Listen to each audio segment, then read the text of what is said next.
يعلم السر منا لا تهتك الستر عنا.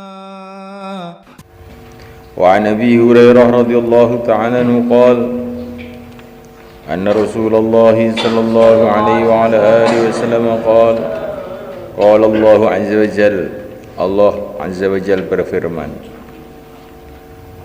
Ana inda dhanni abdi bi, aku adalah di sisi sangkaan hambaku bi kepada aku. Aku ini menurut sangkaan hambaku kepada aku. Dalam riwayat yang lain, fadhunnu bi khaira, maka sangkalah baik kepada aku. Jadi Allah SWT itu akan memperlakukan hambanya sesuai dengan sangkaannya. Kalau dia itu menyangka bahwa Allah akan tolong dia, Allah akan rahmati dia, maka nanti Allah akan datangkan rahmatnya, akan datangkan pertolongannya. Jadi kalau dia itu dalam hatinya itu Allah tidak akan menolong saya, Allah akan membiarkan saya, ya nanti Allah SWT tidak akan tolong dia, akan perbanyak masalah-masalah dia.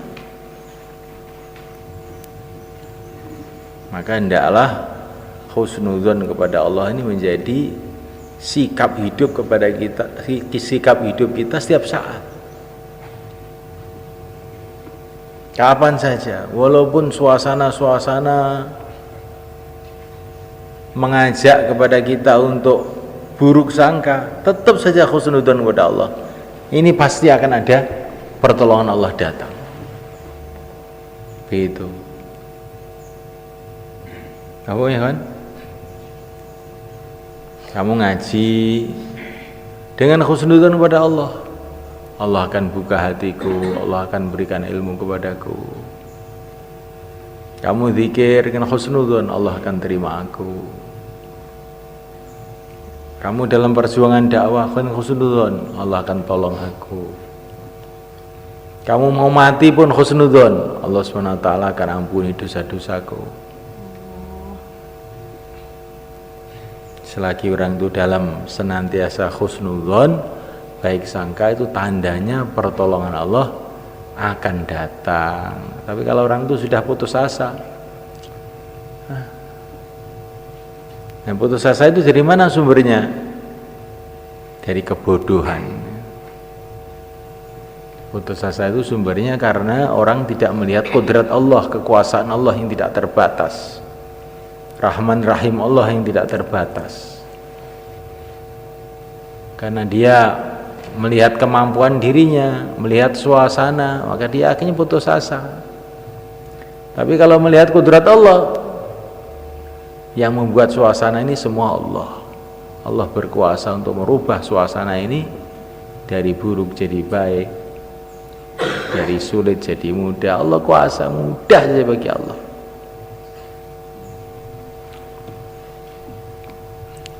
Wa ana ma'ahu, dan aku bersama dia, haitsu yadhkuruni, di mana dia ingat kepada aku.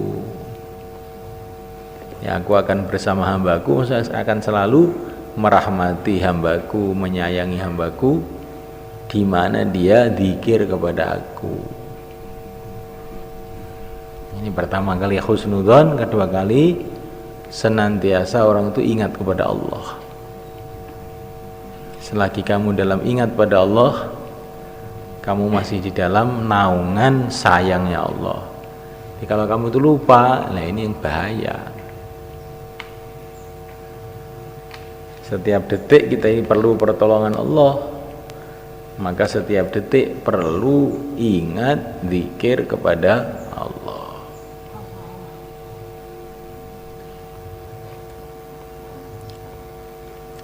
Wallahi demi Allah, lallahu sungguh Allah, afrahu lebih gembira, bi taubati abdihi dengan taubat hambanya, min ahadikum daripada salah satu kamu, yajidu yang dia menemukan, dhalatahu barang hilangnya, bil falati di tengah padang pasir.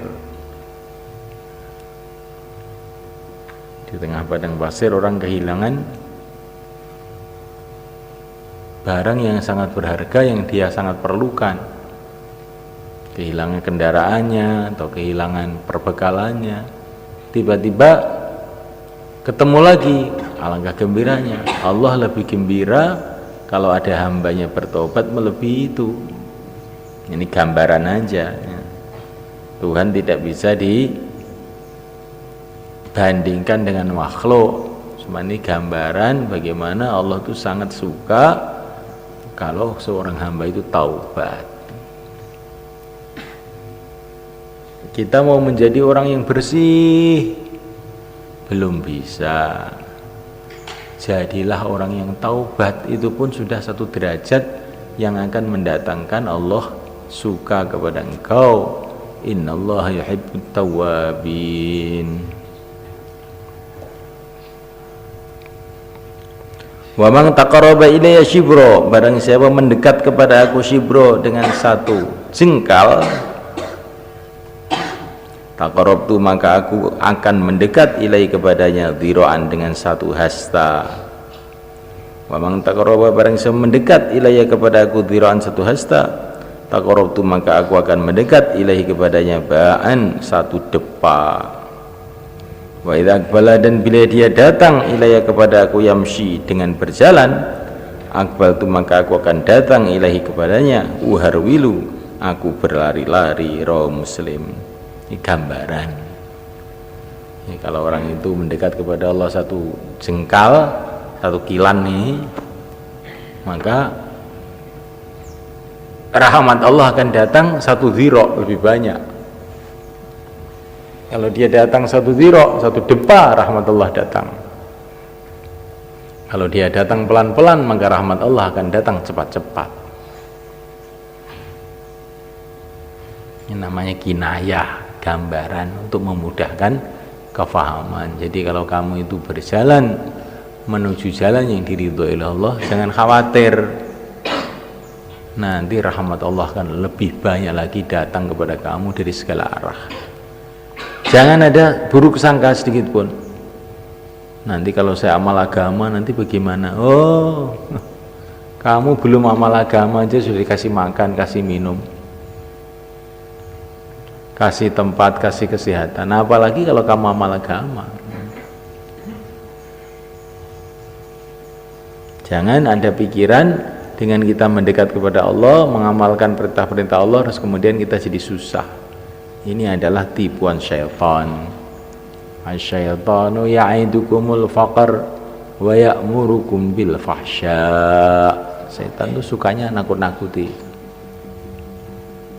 Kata para ulama, ada pengembala kambing, dia menaruh pisang yang bagus, ditaruh di dalam rumpun bambu, bambrongan, terus ditutupi dengan sampah-sampah.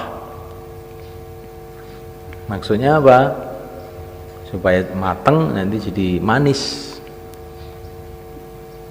Maka supaya pisangnya ini tidak dicuri teman-temannya, dia bilang sama teman-temannya, itu di rumpun bambu, di bambrongan itu ada ularnya besar, saya lihat sendiri itu. Dia nipu sebetulnya, ada ularnya, jangan dekat-dekat situ. Padahal yang dimaksud itu supaya teman-temannya tidak masuk ke situ, nanti nyuri pisangnya. Paham? Ya, setan itu seperti itu. Kalau kamu mau amal baik itu ditakut-takuti. Oh, situ nanti ada ularnya, situ nanti ada bahayanya. Padahal sebetulnya di situ tuh ada pisangnya. Ngerti kamu? Ini perumpamaan orang kampung. Kamu tuh juga orang kampung, orang hutan malah. Kan mestinya tahu kamu. Kalau dikasih perumpamaan yang susah-susah, nggak paham. Ini perumpamaan kampungan aja. Itulah makna asyaitanu ya'idukumul faqr wa ya'murukum bil fahsya. Setan itu setiap kita mau berbuat baik itu ditakut-takuti, nanti ada bahayanya. Tapi kalau kita berbuat jahat, malah disemangatin, oh itu bagus, nanti menguntungkan itu setan. Maka jangan sampai kita ditipu oleh setan. Taqabbalallahu subhanallah hamdi.